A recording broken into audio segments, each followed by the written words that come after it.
So this is our last live before we go into our final week of training for the Gosport Half Marathon, and it's really interesting. I've got goose pimples thinking about it. It's one of those times, guys, where you just get to. This is why we do running, because when you actually put your name down, you pay or spend all that money for a run. Excuse me. And this is £29, I think, for a half marathon, which on the face of it is a lot of money, really. It's not when you look at it in comparison to other runs. And when you actually get there to that week before, it's so much planning. Oh, got to go to this. I've got to do this. Got to do this. Got a big business meeting. Oh God, no, I can't put that there. And yeah, I've had this. Like, oh no, I can't put that. No, it needs it on the same weekend. Absolutely not. I've got to move it. And it's like, what do we do? How are we going to do this? Now, one of the things that's been really interesting throughout this, I'm gonna say it, this bloody training, has been the fact that you can't use the Garmin 245 in the same way as you expect, because last year's training, the sprint training, do 20 seconds sprints at well, not sprints, they don't let you do sprints, 20-second fast runs, and then 30 seconds break, and do that 12 times. But you couldn't get the 20-second run right. I mean, if you look at your watch and you say, oh God, I'm too slow, right? So you try speeding up, and the next minute it's too fast, and you just couldn't do it. And it'd give you like 5% accuracy. And you think, well, that was a waste of time doing it, because I can't use the watch. And this year, it's given us the same thing, but strangely enough, it's took the accuracy out. So it doesn't measure you, and it doesn't tell you what your accuracy is, because, hell, you can't do it, because the watch, they've realized the watch doesn't let you do it. So long story short, we realized that you couldn't actually use the watch for sprint purposes, for these sprint cycles. Dear me, I did have meningitis when I was 40, so I do apologize. I've only got half a lung, so well, half a lung's gone. Yeah, I've got 1.5 lungs. We realized, for you guys, by doing all this, that the training in Garmin Connect, when you choose a trainer to run with, wants you to run without using the watch. Yeah, the watch is a guide. And if you look at professionals, and I said this last week as well, when you look at professionals, they don't use their watch. How many times you see a runner on television? Yeah, he's in the last 12 miles of the marathon. How many times do you look at his watch? Never. If he has one, he may look at it to see what time he's on, but the course has clocks. He's going to know, and he knows roughly what speed he's running at, because he can feel his pace through his feet. So this is what I've been working on for the last 2 weeks. And I really wanted to get this nailed down for this weekend's live. 2 goal pace runs last week. Absolutely brilliant. Nailed it. And you know why I nailed it? Because I had to. Because I'd got an injury. And I'm thinking, I have to nail it right at the slowest end of my goal pace. So it wants me to do 805. It wants me to do 805 to 820, 805 to 805, somewhere about 805 to 815, 820, I think it was. 820. So I'm thinking, right, 805, 820. bang, straight down the middle. We can do this. I'm trying to go for just over 1 hour 46 in my half marathon. Going to be one of my best times since I was 40, since I had this horrible meningitis. And to get back anywhere near that would be absolutely phenomenal. I did 100 minutes back then, and then I think now I need to try and get back somewhere near that with less oxygen capacity, which is not going to be easy, guys. Really isn't. When you've got something like this, doesn't help. So here we go. Do stay on. If you're watching on repeat, and I know people do, this is the important bit. Right. Forward wind to here, because this is important. I did a run, a gold pace run, and it was only 8 mile, right? Only 8 mile. We say only 8 mile. It's a long way to go at gold pace when you're trying something out. I tried it the week before when I didn't have an injury. This injury was hopefully going to stay away. So we set off and quickly realized this injury wasn't going to be a problem. It was only a problem if I really, really pushed it into the sort of 7 minutes 30 per mile. That then started to just say, oh, well, I'm here. But while I was running 8 minutes, 8:15, 8:20, even 7:45 was sort of, I'm sort of, don't forget, I'm not quite fit yet. So we had to make sure that we had to make sure we could do this, because it was absolutely essential. So I'm trying to do 8 minutes and 8 minutes and 5 to 8 minutes and 20, slotting it in the middle. And I did right at the top end. I'm looking at the figures right at the top end. Sometimes running a little bit too quick. So because the averages were just about 8:02, 8:02, 8:06, 8:07, 8. And I thought, well, we need to make sure we're right sort of there, or just like nearer to the bottom. And I started bouncing on because I tried to readjust it. I readjusted it and I went to 8:24, and I thought, oops, no, back up again, 8:18, 8:18, and 8:18. So how did I do this? Because I wasn't using my watch.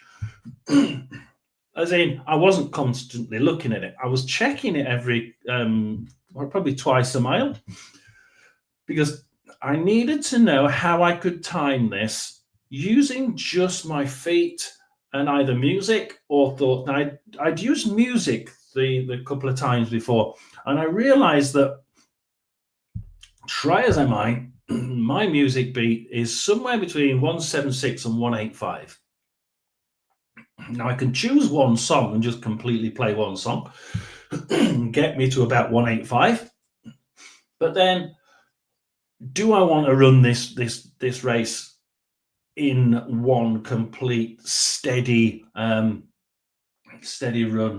And looking at my pace here, what we did, that would roughly equate to about 7:45 minutes per mile. Now, would I want to do that? I could do. Certainly running around with the music, I found that I can actually keep to all those tunes that I play pretty much spot on. The faster one at 180 odd, about 185 beats a minute, is a little bit on the fast side, but I probably could do that in the race quite easily, because you're going to have people around you to pull you on. So that was good. I thought, yeah, I can do that. But I wanted to do it without using music, because you can't use earphones, headphones at Gosport. You can only use bone conducting headphones. And I thought, well, it would be nice if I could actually work out something for me, for you, and we could try and work out this a little bit easier, because it's nice if you can actually work out a way of doing this, and between us we can get this put right.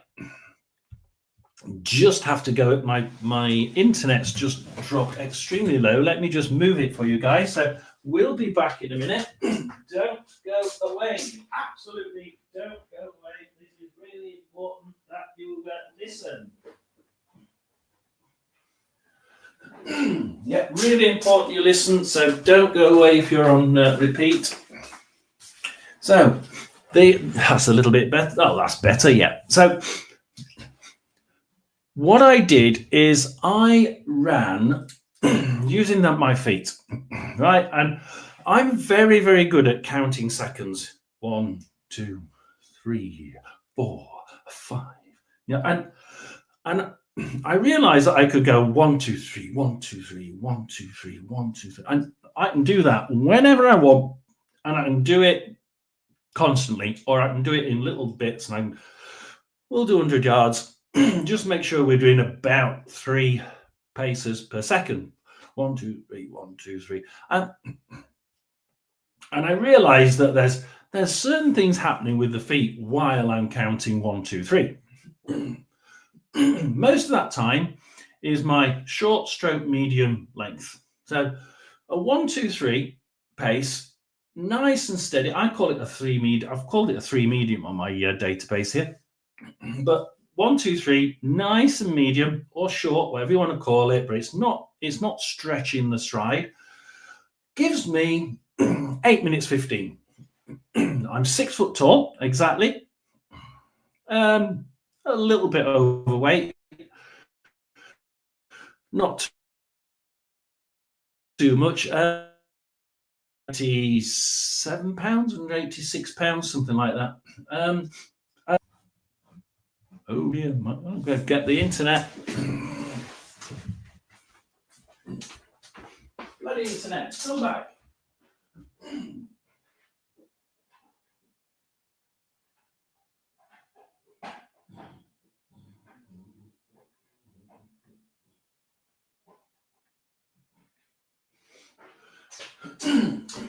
Hopefully that sorts the internet out for you guys.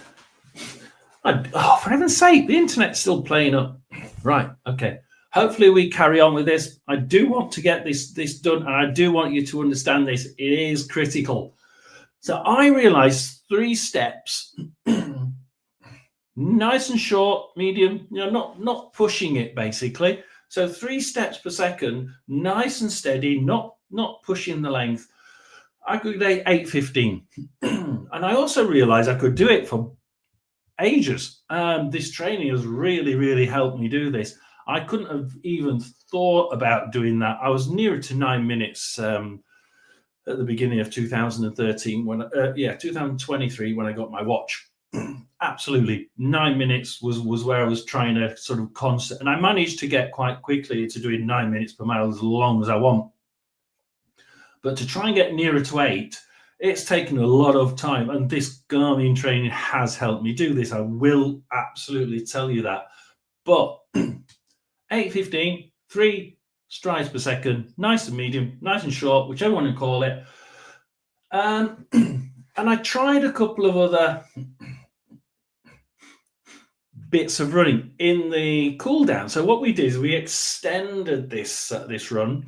Because it was probably to about 5 miles really. So I extended it into a little bit, and we tried a couple more of these faster paces. And I realized that if I did 3 strides long, and just so 3 strides per second still, but instead of just carrying it on as my body and my brain is saying, okay, I'm doing quick, but I've shortened the stride. The length is sort of short, medium. If I now think, look, I'm still counting 1, 2, 3, but I'm going to push off with my takeoff foot, with my toe, use the calf to actually push forward. And I know some people say, don't use your calf, don't you? Actually, I find that quite handy. And I think people don't use their calf muscles quite as much as what they could do. Yeah, you're putting it under strain and you could hurt it. I think it depends on how good a set of muscles you've got. And my calf muscles are really, really good, really strong. So I'm absolutely happy with using them extra. So just a little bit, using the takeoff a little bit more, pushing for, but keeping the actual cadence at 3 per second. Bang, bang, bang, bang, bang, bang, bang, bang, bang. And all of a sudden, I'm doing. I noticed it went over 8 minutes. Over 8 minutes. So it was like under 8 minutes. So and straight to 7:45, 7:44. The first time I saw it was 7:44. And so what I decided to do when I looked at this, thank you for coming, guys. I'll just rehash what I've just said. I've been trying to get this idea of not using the watch. And it's absolutely critical. Really do stay, because if you're interested in running, you're interested in getting your speeds constant and quicker. Hey, this worked brilliant. I've tried it over the last couple of weeks, and what I realized was, instead, when you're looking at your watch, you should have stayed on. You're trying to do something. You're trying to keep up with it. When you actually, I decided to do it based in my head. So 3 strides per second, bang, bang, bang, bang, bang, bang, and I'm constantly thinking that. And I realized that if I don't push the length, I could do 3 strides per second, 8 minutes 15. And I'm thinking, wow, that's pretty good. And it's pretty good because I'm used now. 18 months ago, I'm pushing to get 9 minutes, 9 minutes 5. Here I'm doing around 8 minutes 15, 8 minutes 10, 8 minutes 20, which is the gap I was supposed to do for the Garmin trial tests. And I'm really happy because I could do 6-7 miles without even feeling pushed. So at the end of it, instead of doing cool down, in addition to it, I pushed this into the cool down bit. I speeded up by doing these 3 strides per second longer. So I pushed off with my trailing leg, pushed it forward, and I'm trying to keep the 1, 2, 3, 1, 2, 3, making sure I keep the foot going down and keep the pace going, the cadence going. And that went up to 7:45. Immediately noticed it go up. Now, I realized that was going to happen because sometime in that initial 6 miles, I accidentally started to push off a little bit further with my calf and whoosh. And I noticed it went straight up to 7:45 and thinking, hell, I'm only supposed to be doing Garmin training is telling me to do 8:05 to 8:20. So I'm thinking, no, slow down a bit. Don't do the push off. Just keep the 1, 2, 3 on a general medium, small step. So afterwards, I did this long pushing off for a mile or so, about a mile, just to make sure I knew how fast it let me go. So I did about half a mile, just about. And yeah, the 3 long went 7:44, 7:45. It was quite accurate, quite.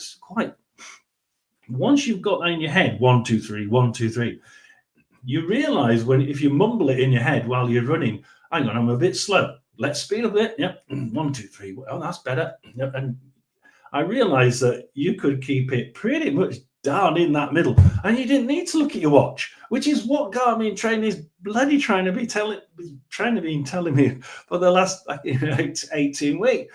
So brilliant, and I'm glad I learned it. And it's been Garmin training that's taught me what to do. It hasn't taught me how to do that. I wish it had taught me how to do this particular thing, because this is actually brilliant. I'll tell you why at the end. And then I decided to do some sprints, and I don't do lots of sprint. I do about a third of a mile at sprint pace. Now, usually this is definitely a 4 pace per second. 1, 2, 3, 4, 1, 2, 3, 4, 1, 2, 3. It's not actually as quick as you think. When you actually, if you look at the clock and watch the seconds go, and you count 4, it's 1, 2, 3, 4, 1, 2, 3, 4, 1, 2, 3, 4. It's actually not as fast as you think. Can you do it for a long time? I can't. The more technical and professional guys, yeah, they can. They can do a blooming marathon at it. I can't. But I realized we could split that up into a smaller stride, and then we could push that even further. Now, I realized there that if I did a 4 stride, nice and small, nice and keeping it going, I can do easily 7:20, so 7 minutes 20. And then if I really push this for a long stride, you can at least do close to 7 minutes. I have doing it that way. I have pushed 5 minutes and 10 to 5 minutes and 20. Because the 4 strides seems to long seems to actually give you a bit extra improvement for some strange reason. I think it's just the momentum is a lot better at that pace and that number of steps. I've even done 200 yards at 4 minutes and 10 recently. So it absolutely does help being able to count the number of steps. So what was interesting about this is that I put it down here, a nice 2 steps per second, nice and long, is my easy pace. It's somewhere you can certainly get. It's somewhere between. You can do 8:45 quite easily, because that's the pace that I've been sort of doing the easy pace at 2 strides per second, medium strokes, short strides, not a bit carefree. And I've actually got up to doing zone 2 is now in that pace, 9.5 minutes per mile. And then you turn that medium short to long and you're getting somewhere between 8:45 and 9 minutes. So you've improved it by about 35-40 seconds by turning it from a short to a long. And then I add, I've gone to a longer, so then I do a three short, and I'm doing 8 minutes 15, 30 seconds quicker. And then I do three strides long, and it's 30 seconds quicker, 7:45. So what happens if I go 4 short? Well, actually, 4 short is about 30 seconds. It's about 25 seconds quicker at 7:20. And like I said, the four long is you'd estimate that to be about 6:45. It is possible to do that, but I don't think it's possible to do it for a long distance. So over a mile, I've put, if I want to do that for a mile, I'll probably only get about 7:05, because I'll probably not quite do it as long as that for the full mile. So it's very, very interesting. It's almost like you change it up. You change one of them up, you get 30-second improvement. You change the other up, you get 30 seconds improvement. I'm 6 foot tall. And I was able to do this remarkably long distance. My heart rate's come down enough to be able to help me do that. So as it used to happen, it will gently stroke a little bit steeply, it will go up. But now it doesn't do that. It stays quite constant. It goes up a little bit as I go up further and further, but that's mainly because I've only got 1.5 lungs, and it knows I need more oxygen more beats to get the oxygen through, because I haven't got as much oxygen coming in. So it's just been an absolute whirlwind of a week, because I've managed to shake off this injury. It has now gone. I am sort of 99%, 98% there. There's still just a little bit of a tweak on the right knee. But that's just because I've been doing so much running. But now we've started to gently pull it back this week. We've only done one. We only did one serious run this week, and that was on Wednesday, which was a race pace run. I snuck one in on Sunday to try and do a race pace run, and sort of did a bit of it. I didn't do a lot, so it was still quite injured at that point. And it worked really fine. I love this idea, guys. I really do. I will be doing a video on this, I think, because it's not something that I've heard anywhere on the internet.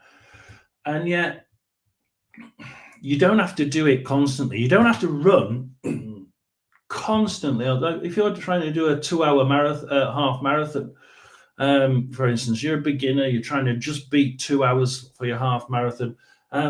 You don't want to be going 1, 2, 3, 1, 2, 3, 4 every second throughout the whole 2 hours.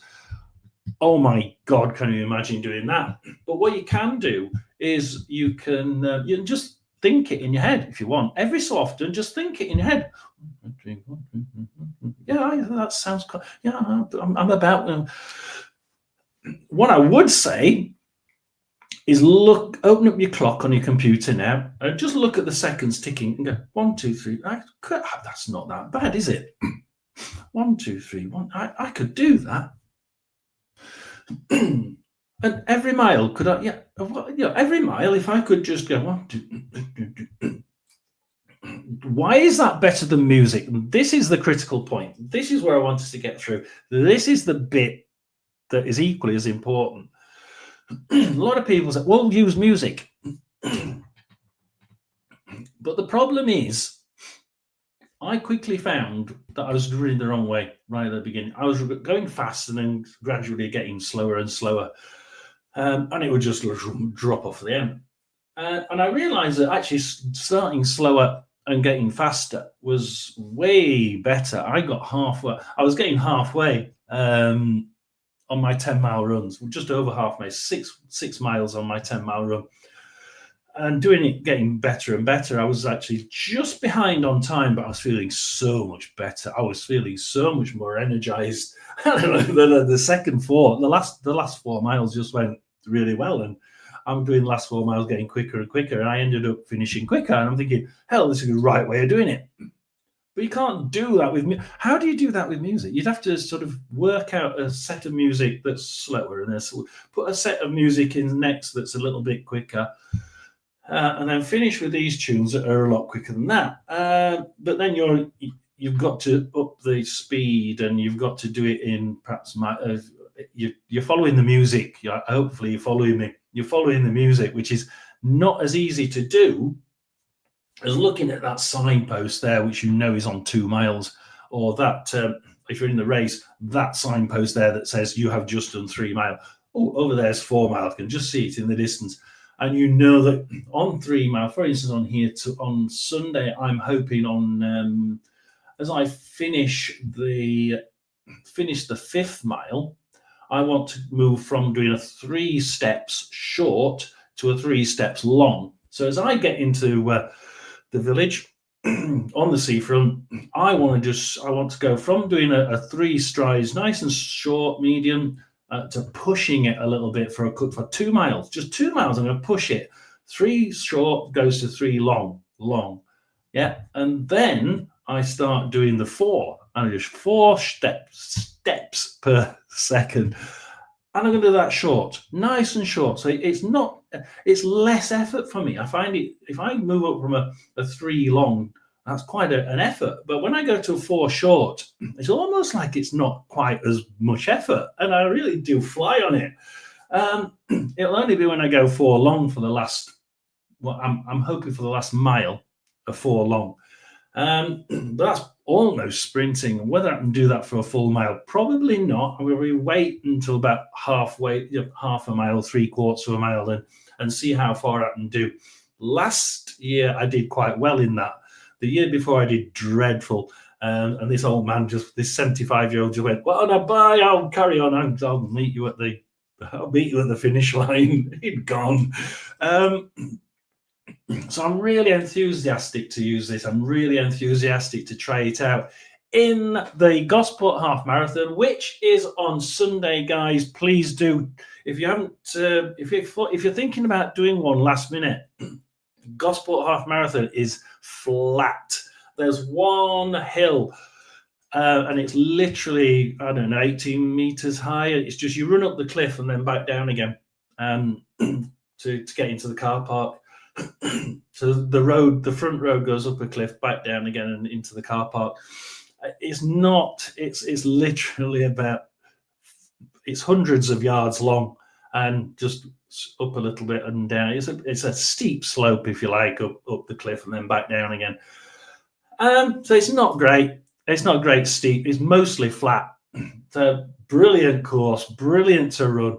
Do recommend it, guys. Absolutely. It's one of these, if the weather's right, you can do a personal best on this without a doubt. The only trouble is last year we got a named storm that blew straight 90 degrees at us, and it was just, we were fighting the wind. Whichever way direction you went, you were fighting it. You never got it behind you. You got it against you when you went far side, you ran down into the car parks, you're running towards the sea and then back along the front. But the other side, where you actually would have got it behind you, there's a military section right by the side of you, and that stops the wind hitting you. So that's the only bit where you got no wind, you know.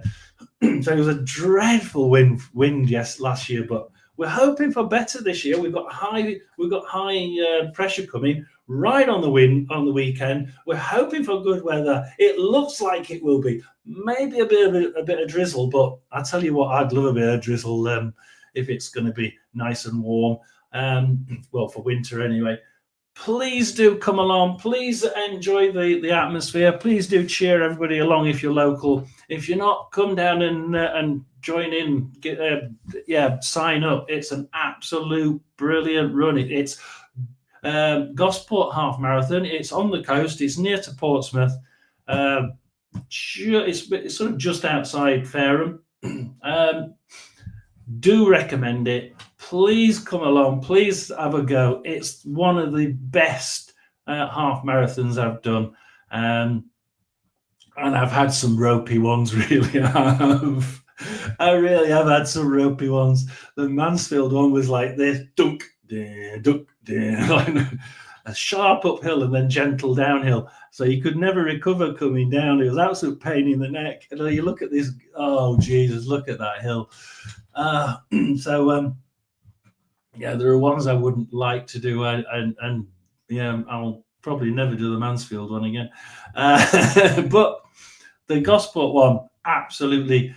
I hope people who replay this really do listen to that. That has been amazing, because believe it or not, if I do what I'm trying to do, and that's only going for a 4 beats per minute per second long for 3/4 of a mile, my time could come down from 1 hour 56 last year to somewhere in the region of 1 hour 40, 1 hour 41.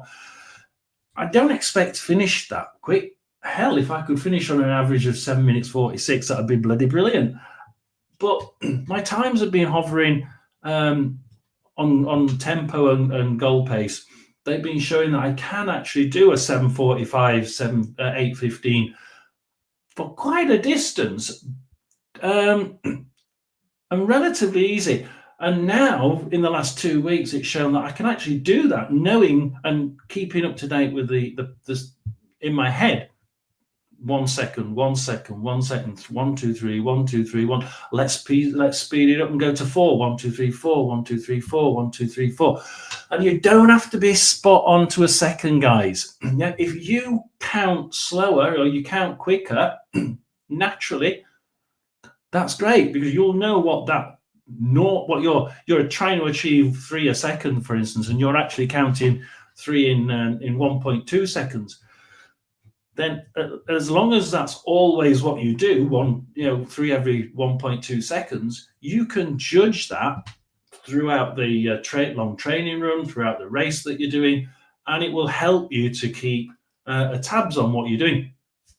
And it keeps you thinking about that pace and that cadence and the length of stride, because you sort of, oh, hang on, my stride's a bit short though, isn't it? It bloody is, isn't it? I'm narrowing it. Let's just push it off a bit. Whereas normally with the music, you're just doing the cadence, bang, bang, bang, and you tend to forget the length. And the music, sort of different musics can have different beats, slightly different number per minute. So and sometimes you can't keep up with the quicker ones, and you sort of you're pulled back by the slower ones. And the music side is great, but this works so much better. It gets you thinking about both aspects all the way round, and you don't have to do it all the way up. You can do it intervals through each mile, through each kilometre. Absolutely brilliant. Do think it's something to think about. I will do a video on it. I'm pulling back on the football because I've not been getting many viewers on it. So I do expect my subscriber count to go plummeting through the floor. It has started to drop already. But I'm going to keep going with the running videos because I think I enjoy it. I enjoy doing it, and you guys and women seem to enjoy listening to me babble on. So I'll stop doing that now because I am babbling on a bit, and I do apologise. Senior runner, over and out. See you next week.